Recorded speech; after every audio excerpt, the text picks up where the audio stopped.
I'm Shamsuddin Jabbar, property manager with Blue Metal Properties and team lead. I just want to say hello. It's New Year's Eve. Everyone is partying, having a good time. We're not thinking about anything tragic around this time. We are ready to say Happy New Year. But on CCTV footage, you see this white truck. At first, it's driving casually, slowly.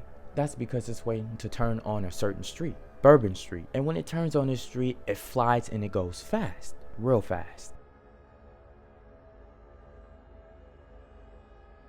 You can see on CCTV footage that this car is basically flying. If you were in the way, you're getting hit. One of the victims in yesterday's deadly attack was 25-year-old Matthew Tenedorio. He was out with a group of friends on Bourbon Street when the attack happened. The aftermath was really what got me, like, bodies all up and down the street. Everybody screaming and hollering. You look down, you see somebody doing CPR. You look around, people crying on the floor. Now this car ended up flying like this and murdering 10 people.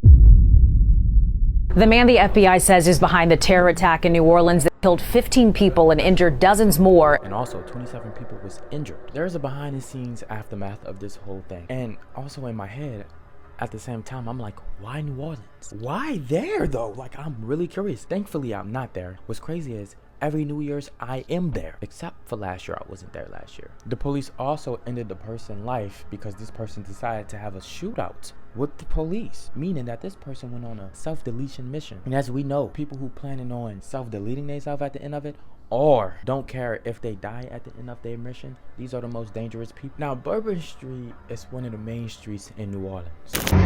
Hey y'all, I'm in New Orleans and I got a glizzy off of the corner of the street, of Bourbon Street.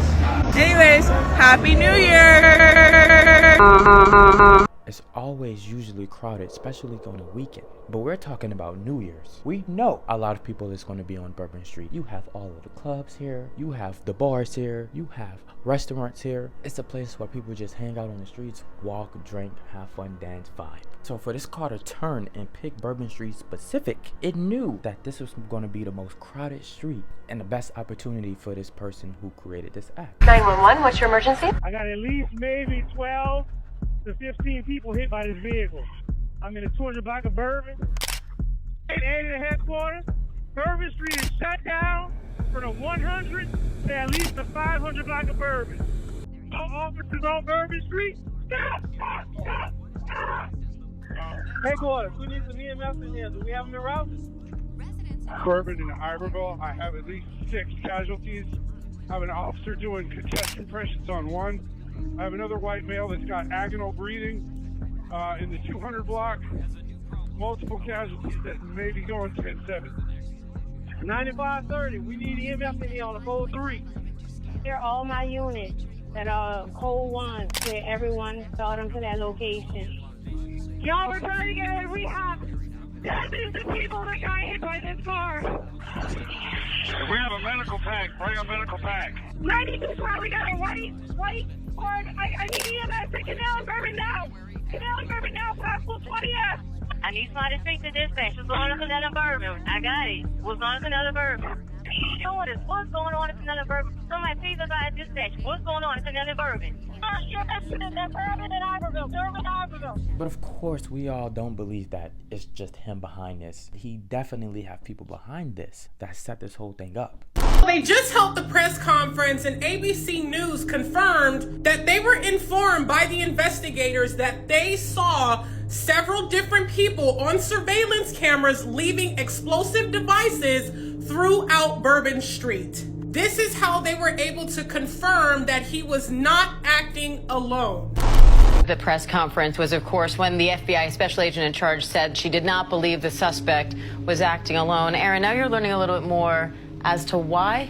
They didn't say why at the press conference, but law enforcement sources told ABC News that a number of people are seen on surveillance camera planting what appear to be the explosive devices, potential explosive devices, in advance of the vehicle ramming attack.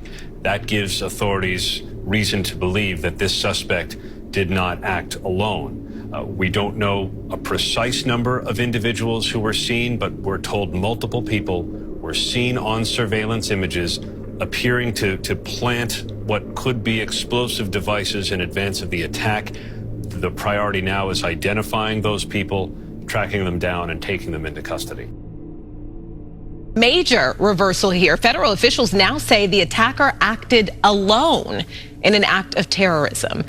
Now, there is a girl who goes by Bombay to Dime. She was posting her whole entire night this night, having fun, dancing with friends, even watching the fireworks.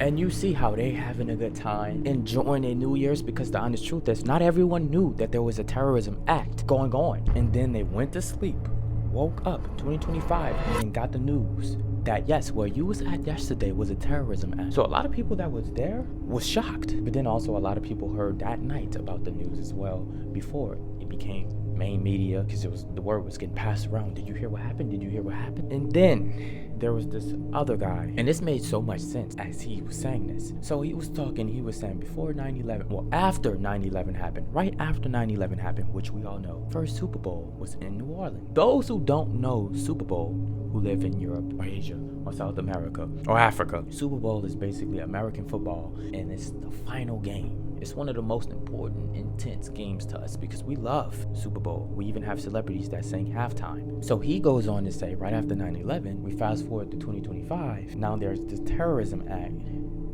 in New Orleans, and we're having the Super Bowl in 2025. Now we can go ahead and do theories like how some of us did, because 2025 was the number 9. 2 plus 0 plus 2 plus 5 equals 9. 1/1, 9/11, because 1/1/25. Now, since he possibly wasn't the only one to plan this behind the scenes, will another act happen in New Orleans? Super Bowl in New Orleans will be February 9th, 2025. Should we be aware of anything that's going to happen at this time? Or am I thinking too ahead of myself? But it's so strange, because I'm like, why New Orleans though? Like, why? But I'm just confused on like, why is New Orleans though? That's the strange thing that I don't get. And this is why this guy connected the Super Bowl with all of this and 9/11. This is why he was adding up the dots, is because right now we just can't figure anything out dealing on the location. With that being said, y'all stay safe. I dropped the video yesterday. Crazy video. I love you. Bye. Also, he was also killed in this attack. He graduated from Archbishop Shaw High School in Louisiana. 18-year-old Nikira Dido was just days away from starting nursing school. He graduated from Princeton in 2021. He played football there. He was working as a trader at a New York brokerage firm. Nicole Perez also lost her life. She was in her late 20s. She was actually a single mother to a little 4-year-old son, and she was working as the manager of a deli in Louisiana. 37-year-old Reggie Hunter, the dad of 2, visiting the city with his cousin when he was run down by the attacker. And Adorio's family had also worried about his plans to go to Bourbon Street, but he decided to go. That was the last conversation they had. There are first responders who are now questioning, could we have done a little bit more to maybe save another life? There are people who survived the attack, whom were with people who did not come home.